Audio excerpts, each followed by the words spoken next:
Fala vasos, como é que vocês estão? Micael Silva aqui, sejam bem-vindos a mais um vídeo. Você já parou para pensar acerca da morte?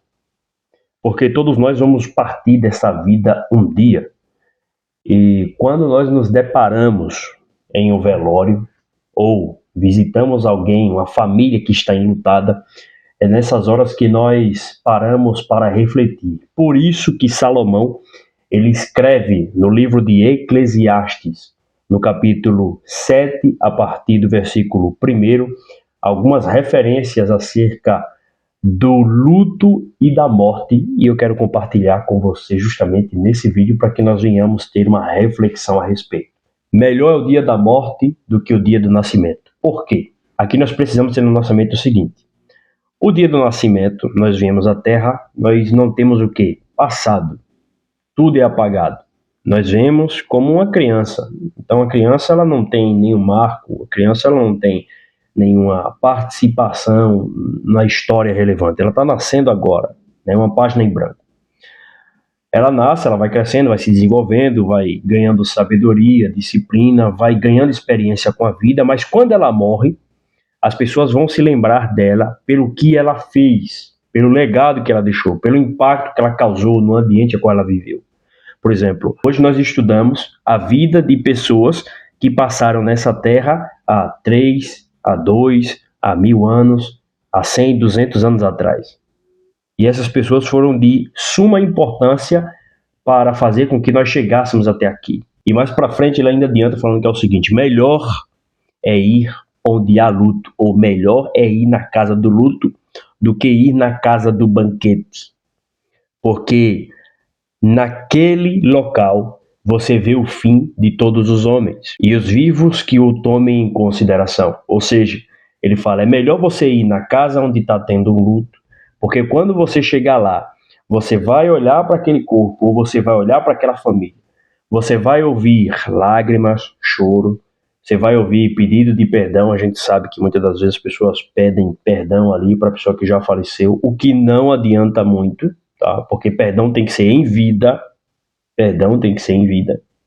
mas as pessoas desabafam. É um processo de extrema relevância o luto, e exige-se um tempo para que a pessoa ela supere esse luto. É totalmente normal você ir falar com alguém que está em luto e a pessoa não conseguir entender o porquê que aquilo aconteceu. É um processo natural da nossa personalidade humana, tá? Então, às vezes a pessoa vai desabafar, vai falar coisas que muitas das vezes para você não faz sentido, porque a pessoa não está tomada pela razão, ela está tomada pelas emoções, ok? Na hora do luto, na hora de um casamento, na hora do nascimento de um filho, na hora de um perigo muito iminente, não é a sua razão que está tomando conta do seu cérebro, é as suas emoções. Então, portanto, a pessoa vai falar de acordo com as emoções que ela está sentindo. São momentos extremamente emocionais, ok?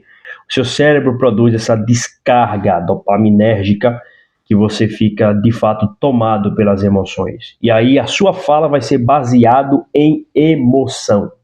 Então é na hora do luto é que você olha para dentro de um caixão e você vê a pessoa ali, você fala, cara, o fim de todo homem, o fim de toda mulher é ir para esse lugar aqui, ó. É ir pro pó. E ali você não vai poder levar nada. Você pode ter sido o cara mais rico da face da terra. As pessoas que estão ao teu redor vão olhar e falar, realmente, foi um cara muito rico. Mas a pessoa vê a sensação de vazio. Tipo, cara, beleza. O que vai permanecer é o legado. Mas a pessoa olha para aquele corpo ali e fala, rapaz, realmente não leva nada. A vida para nós vai continuar seguindo. Mas para ele, já foi. Ele está descansando. Então, a pessoa não consegue levar nada. Mas o legado em que ela deixou é que começa a fazer o quê? A entrar em vigor. Porque daí as pessoas vão começar a fazer o quê? Lembrar. Olha, se lembra daquele dia que eu estava assim, estava assado, aconteceu isso, aquilo outro. Esse homem foi tomado pela sabedoria e de repente ele começou a falar algumas palavras que mudou a minha vida. Eu estava precisando disso, ele chegou na minha casa, fez assim, assim, assado. Um conselho, uma palavra, uma ajuda, uma oportunidade. Ele me ensinou a me desviar do caminho do mal, do homem tolo.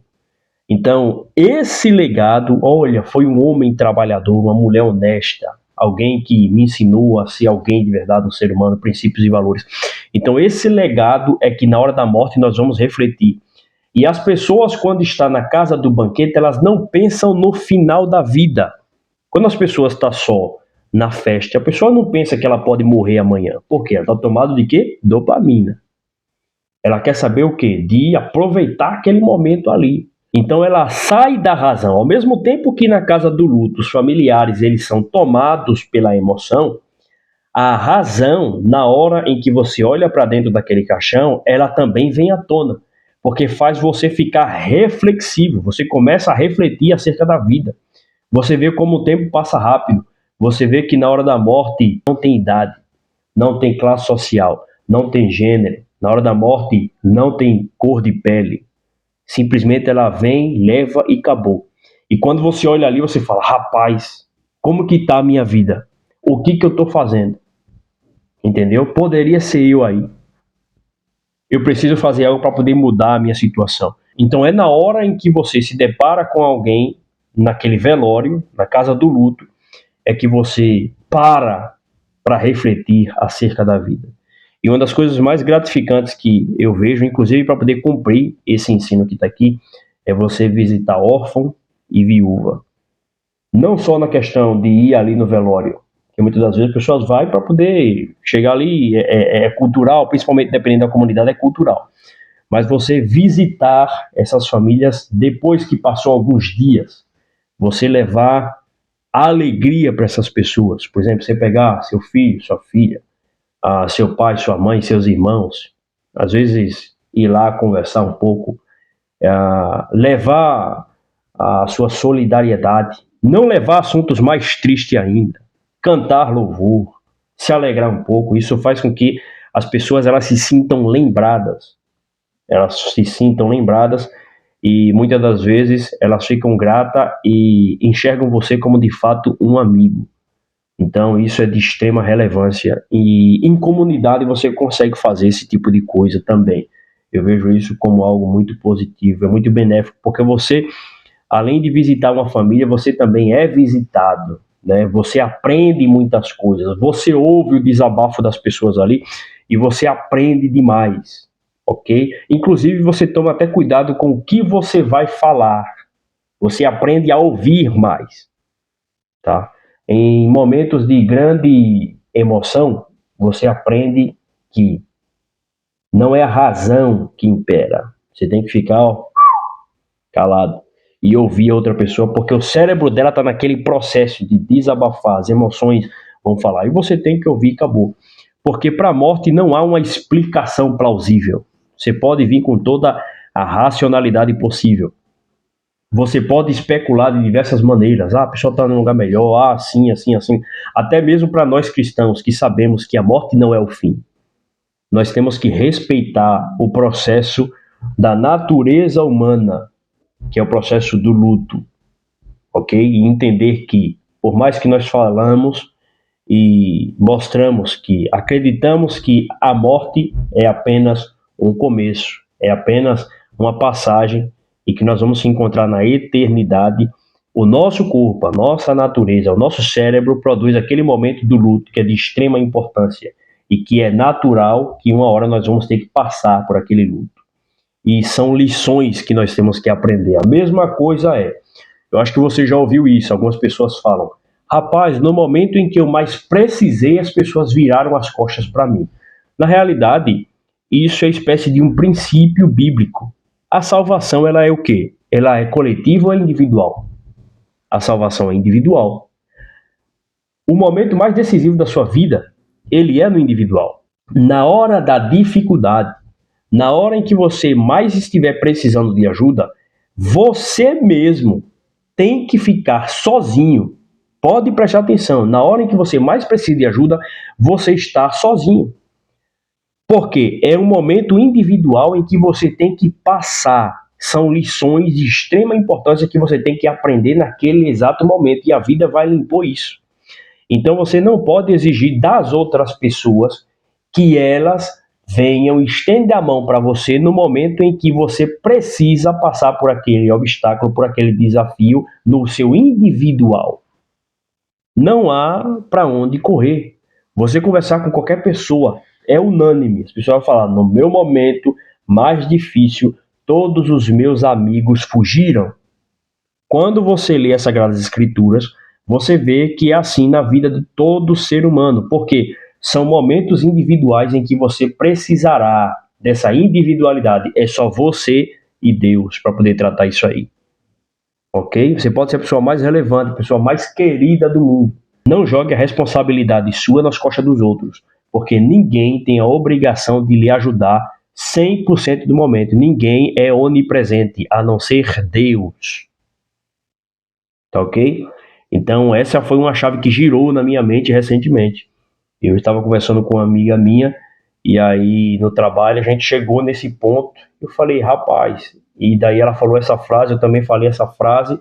Aí eu lembrei das Sagradas Escrituras, falei, mas você sabia que dentro das Sagradas Escrituras nós podemos chegar a essa conclusão de que no momento em que nós mais precisamos, os nossos amigos eles vão embora, mas é um momento de tratamento individual em que a vida, ou até mesmo Deus, né, que é o que nós acreditamos, ele coloca para que nós venhamos crescer, amadurecer, entender que a salvação individual, essa frase, a salvação individual, ela é poderosíssima, porque vai mostrar para nós que, de fato, o momento mais importante da nossa vida, que é o momento da salvação, ou seja, a decisão que vai definir se nós vamos para a condenação eterna ou para a eternidade reinar com Cristo, é uma escolha particular, digamos que, nossa, alguns vão dizer que nós somos eleitos antes mesmo da fundação do mundo, alguns nasceram para ir para a condenação, outros nasceram para ir para o gozo eterno.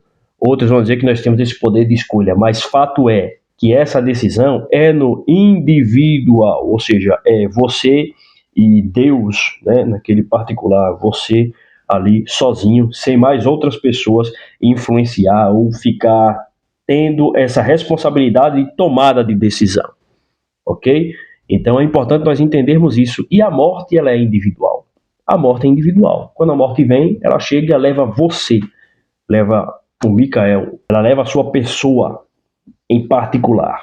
Por mais que seja, às vezes, uma morte coletiva, mas é a pessoa no individual. Cada um vai para um local específico. Cada um recebe essa chamada no seu individual. Então, quando nós partimos dessa vida para uma próxima, ou quando nós morremos, nós somos chamados a esse individual. Não é porque você está jovem hoje que existem garantias de que você chegará na sua velhice. Não existe garantias de que você conseguirá sair do caminho a qual que você está. Não existe garantias de que você terá seu pai, sua mãe, seu irmão para sempre ao seu lado. Não existe garantia. A única garantia é que nós vamos morrer. Nem nascer é garantido que nós vamos nascer, mas morrer é garantido que nós vamos morrer. Então, enquanto houver vida, ainda há esperança. Só não tem esperança depois que você parte desta vida para uma próxima. A decisão é aqui e agora. Não acredite no mentiroso. E aqui eu falo com todo respeito. Existem várias crenças que pregam que você terá uma segunda oportunidade de passar por um local específico, como purgatório. Outros acreditam que você vai reencarnar e é crença pessoal de cada um. Mas as Sagradas Escrituras nos mostram que a decisão é nessa vida. Ok? A decisão é nessa vida. Não adianta ficar teorizando acerca do pós-vida, porque a realidade é que nós não sabemos acerca do pós-vida. Nós vamos ter 100% de certeza quando nós estivermos lá. Ah, Micael, mas existe relato, existe testemunho, sim. É fé. Nós acreditamos pela fé nas Sagradas Escrituras. Nós cremos que ela é a palavra de Deus, nós cremos que ela é a verdade. Outras pessoas seguem outras religiões e acreditam nos relatos das outras religiões também numa questão de fé. Mas fato é que nós temos que cuidar com o que nós fazemos nesta vida. Se inscreva no canal, nós temos uma meta de alcançar 1000 inscritos até o final do ano e será uma honra receber cada um de vocês aqui. Envie para um amigo seu, comenta aqui embaixo e até o próximo vídeo. Tamo junto, Valos.